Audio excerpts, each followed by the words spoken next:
Catherine Bernardo, posibleng sumabak sa matinding aksyon sa inkognito. Usap-usapan ngayon sa showbiz world ang posibilidad na mapasama ang kapamilya superstar na si Catherine Bernardo sa upcoming high-caliber action series na Incognito. Matapos ang sunod-sunod na matagumpay na proyekto, tila handa na ang aktres na sumabak sa mas matapang at kakaibang role na siguradong magpapakita ng bago niyang anyo sa harap ng kamera. Ayon sa mga balita, isa sa mga pinag-uusapang karakter na maaaring gampanan ni Catherine ay isang misteryosang undercover agent na may kakaibang galing sa intelligence at combat skills.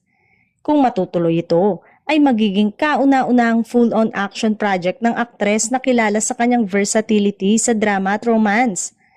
Marami ang na-excite sa posibilidad na ito dahil makakasama raw niya si Daniel Padilla na tiyak na magiging trending at paghahandaan ng mga fans ang bawat eksena. Hanggang sa ngayon ay wala pang opisyal na kumpirmasyon mula sa kampo ng aktres at sa production ng Incognito, pero ang ideya lamang na makikita natin si Catherine sa isang dark, intense at action-packed series ay sapat na para magbigay ng excitement sa lahat. Kung matutuloy, handa na ba kayong makita ang isang fierce at fearless Catherine Bernardo kasama ang ex na si Daniel Padilla?